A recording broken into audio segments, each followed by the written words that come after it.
Jemi kthyer në studio, jemi në një transmetim të drejtë për drejtë të Breaking. Edi Rama e avokat, ndërsa në lidhje direkte është Elton Laska, avokat, po ashtu sekretari i përgjithshëm i Shqipëria Bëhet.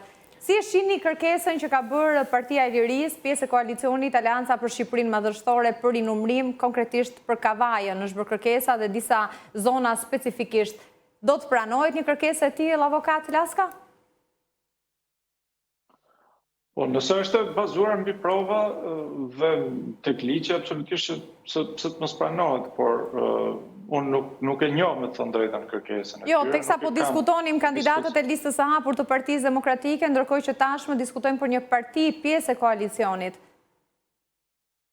Po, nuk shikojnë ndonjë ndryshim midis kandidatëve. Ata janë pjesë e një koalicioni, absolutisht që kanë të drejtën e tyre që të kërkojnë hapin e kutive aty ku kanë konstatuar, nëse kanë konstatuar, pa rregullsi.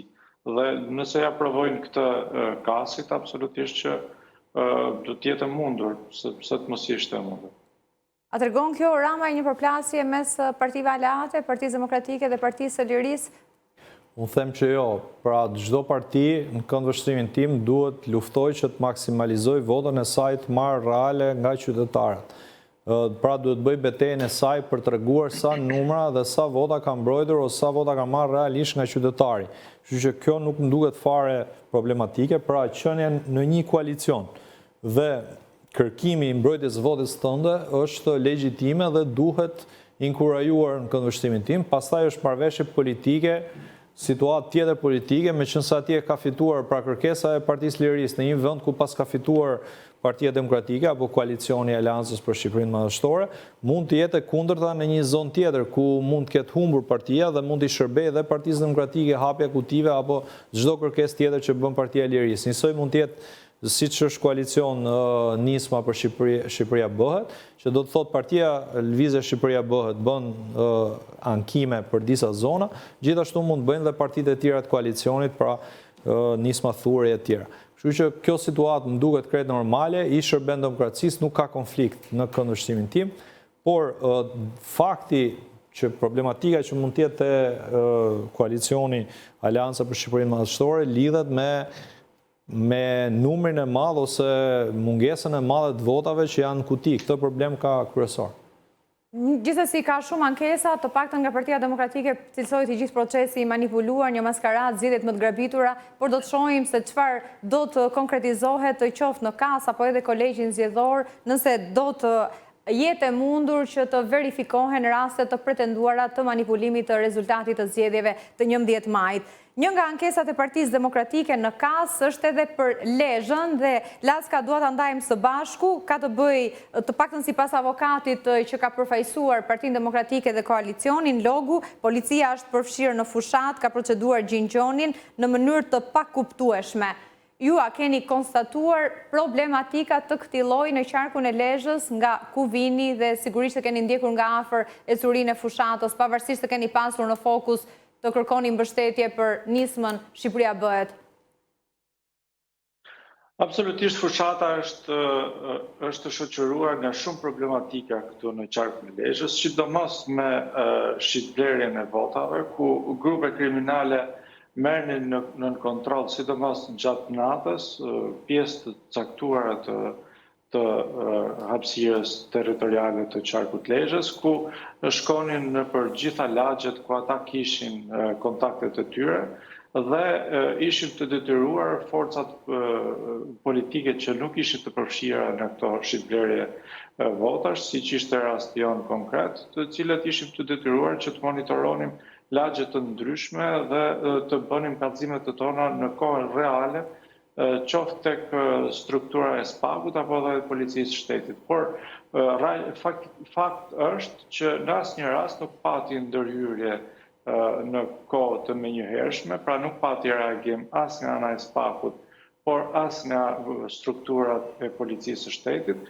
Kështu që gjej me vend ankesën dhe besoj dhe shpresoj shumë që e gjitha kjo të faktohet nga ana e kërkuesve dhe të kemi mundësinë që këto fenomene të përmirësohen në të ardhmen, sepse ne nuk mund të ndryshojmë tashmë një ngjarje ose diçka e cila ka ndodhur gjatë fushatës, sepse blerja e votave ndodhin, po themi, një natë apo disa... A i keni konstatuar këto probleme që lidhen me krimet zgjedhore vetëm nga Partia Socialiste, apo edhe në radhët e Partisë Demokratike dhe aleatëve të saj? Të jemi sinqert me ju, e kam konstatuar vetëm nga grupe kriminale të cilat të mbështesin kandidat apo kandidate të Partisë Socialiste në qarkun e Lezhës, ku unë kam qenë i fokusuar kryesisht. Dhe nuk kam hasur asë një rast ku të kishte, po themi, blerja, apo shantazh, apo përfshirje të grupeve kriminale në mbështetje të forcave apo kandidatë që përfaqësojnë forcat tjera politike. Ndërkohë, po na shoqërojnë edhe pamjet e Kasit, edhe ishte në fokus Ilir Usmajli, akuzat të forta të Partisë Demokratike për Usmajlin, ish deputeti i Partisë Demokratike, ish ministri i drejtësisë, në kohën kur Berisha ishte kryeministër, po u bë dhe një kërkesë për përjashtimin e tij, Kasi rrëzoi siç e keni përcjell gjatë ditës së sotme. Çfarë ka sjellë këtë përplasje mes Partisë Demokratike dhe Usmajlit? Është një konflikt, mendoj që ka kohë, nuk është i sotën. Është një situatë e cila mbas një historie të zotit Usmajli si përfaqësues i lartë i Partisë Demokratike në qeveri, ka kaluar si një propozim i Partisë Socialiste në Komisionin e Ankesa dhe Sanksioneve. Problemi që unë shoh në gjithë të çështje lidhet me faktin se ndonjëherë partitë për interesat e tyre të drejt për drejta politike sulmojnë dhe individ të cilët mund t'i shohin si pengesë apo si njerëz cilët janë të lidhur politikisht apo mbrojnë një krah tjetër. Por ky lloj sistemi fatkeqësisht është produkt i dy partive të mëdha dhe këto partitë të mëdha për prishje të konjunkturave politike sot apo të balancave politike bëjnë dhe kërkesa të tilla, mbas edhe me drejt, por që janë mbeten tërësisht në kërkime politike që nuk i bëjnë dobi ose nuk e reformojnë apo nuk e ndryshojnë Komisionin Qendror të Zgjedhjeve.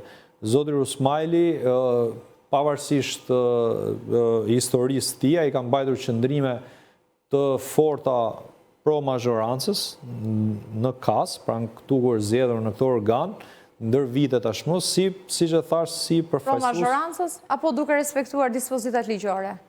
Ky është mendimi im personal. Kjo është pastaj çështje diskutimi që mund ta shtrojmë në shumë raste, po për disa çështje thelbësore mund dhe t'i përmend tu, po s'kemi kohë.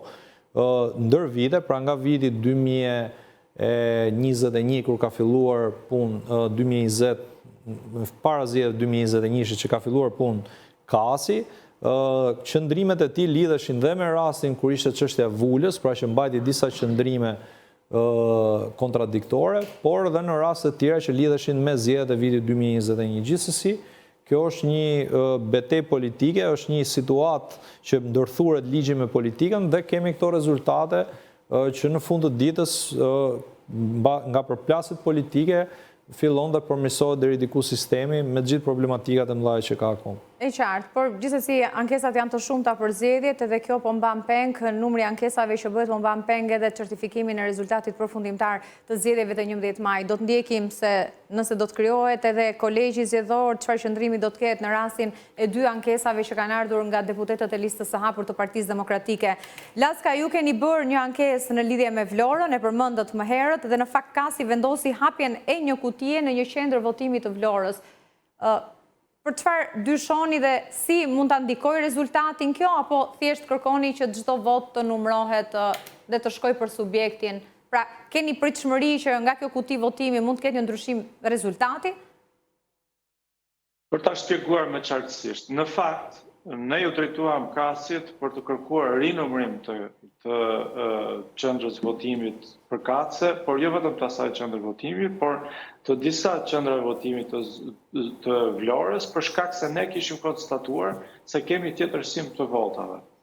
E keni konstatuar, keni foto, keni video, pra çfarë dispononi? Kemi video, pra, ne kemi marrë videot nga ana e KQZ-s dhe i kemi parë, pra kemi grupet që janë tek zyrat tona, të cilat shikojnë videot dhe bëjnë konstatimin kuti për kuti. Dhe nga pamjet filmike që janë përftuar nga KZ-t e Vlorës, jo vetëm të Vlorës, por flasim për rastin konkret të Vlorës, na rezultonte që në shumë kuti të qendrave të votimit janë tjetërsuar votat. Por ajo çfarë ku kanë shkuar? Ku shkuan votat që mendoni apo të paktën vëzhguesit kanë konstatuar se ishin tuajat? Po jo vëzhguesit, pra, e kemi konstatuar... Pra, keni marrë dhe pamjet filmike më pas, po ku kanë shkuar këto vota? Partisë Socialiste, Partisë Demokratike, një parti tjetër?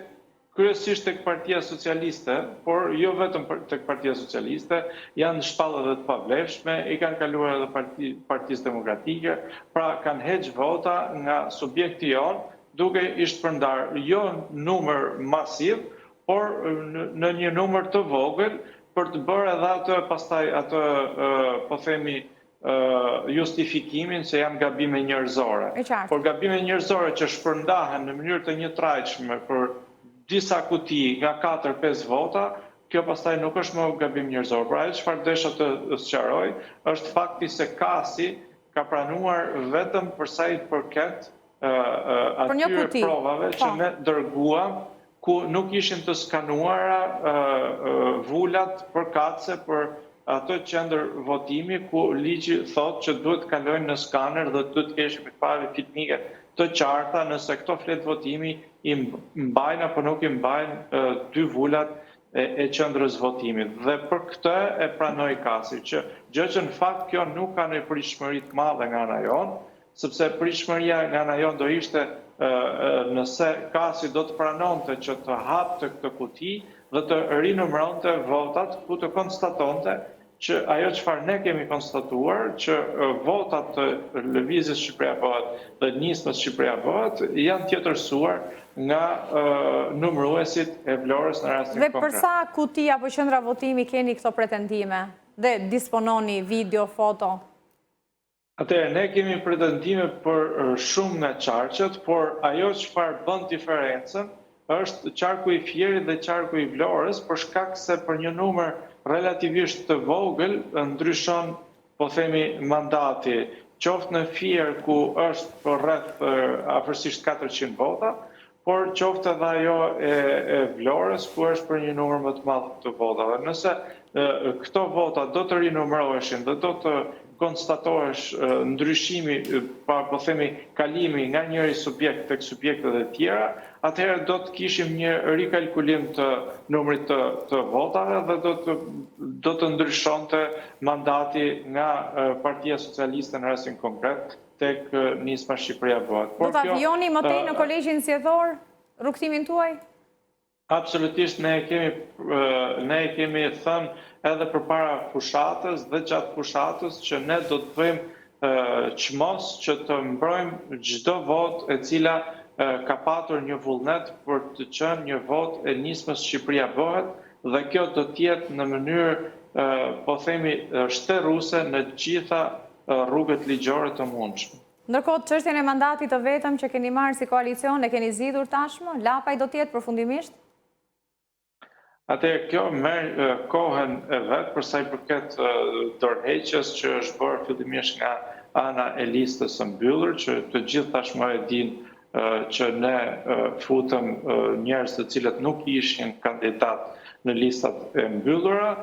Ne i kemi depozituar kërkesat e dorëheqjeve të listave të mbyllura përpara se sa të mbylleshin qendrat e votimit në 11 maj dhe mbasi të ezarohet kjo çështje nga ana e KQZ-s, do të kaloj pastaj dhe do të shikohet nga ana e KQZ-s duke bërë konstatimin se cili është personi më i votuar në listët e hapura, që në rastin konkret është zoti Lapaj, dhe absolutisht që kjo është një mandat i cili vjen si një mbështetje popullore që në historinë e Shqipërisë nuk ka ndodhur më parë, ku 64.000 qytetarë do të përfaqësohen nga një mandat i vetëm, i cili ligjërisht i përket të zotit Lapaj dhe Lëvizjes Shqipëria Bëhet. Laska, ju falenderoj që ishit në këtë komunikim me Breaking, ndërkohë për ta përmbyllur Ramaj, një njoftim i minutave të fundit ka të bëjë me ankesën që ka ardhur sërish nga Partia Demokratike. 130.000 vota mungojnë tot sa i përket votës së brendshme, kërkon në rinumrim, pra në vijim të kërkesave që ka depozituar qoftë pranë KQZ-s, qoftë pranë KAS. Pra mungojnë mbi 130.000 flet votimi për zgjedhjet brenda vendit. Situatë që se do ishte vërtet dhe kanë prova për këtë Partia Demokratike, situatë alarmante mendoj. Dhunimi, grisja, heqja fletëve votimit është shkelje e rënde kodit zgjedhor dhe procesit të votimit. Duhet patjetër që ankimit shoqëror. Po deri tani këto ankesa i ka të shoqëruara Partia Demokratike me fakte, me prova? Unë di që jo vetëm Partia Demokratike dhe partitë e tjera, e tha dhe Eltoni, janë të faktuara, duke marrë videot e KQZ-s, gjithë kanë pasur vëzhgues. Partia Demokratike ka pasur dhe numërues, se ka pas dhe më thjesht për të dokumentuar. Në çdo proces verbal në dijenin time kanë shkruar pa rregullësit, në ato kuti ku kanë vërejtur pa rregullësi që përfaqësuesët e Partisë Demokratike, po dhe të tjerët që kishin mundësi të vëzhgonin procesin, kështu që në këto kushte, shoh që nëse ka defekte të tilla procesi, pra me një mungesë kaq theksuar fletësh votimi apo problematika të tjera, siç e tha Eltoni, që lidhen me tjetërsimin e votave partive të vogla, duke ja kaluar kryesisht Partisë Socialiste, po dhe ndonjë subjekti tjetër, atëherë jemi para një situate alarmante për demokracinë dhe duhet patjetër që ndërhyjë qoftë Komisioni i Sanksioneve dhe Ankesave, KAS-i, po qoftë dhe Kolegji Zgjedhor. Do të shohim se ç'ndodh në vijim, kënaqësi t'u kisha në studio. Faleminderit për kohën tuaj. Ndërkohë ne do të shkojmë në publicitet në pjesën e fundit të emisionit, do të diskutojmë për lodrat e fëmijëve, sigurisht një qershori një ditë më parë prindrit ka bërë që prindrit, gjyshërit për edhe të afërm të tjerë që kanë nipër dhe mbesa të rendin në dyqane të blejnë lodra, por sa të sigurta janë lodrat në Shqipëri. A janë ato me certifikimin e duhur, si të kujdesemi dhe të zgjedhim lodra sa më të sigurta për të vegjit. Do t'i diskutojmë vetëm pas pak.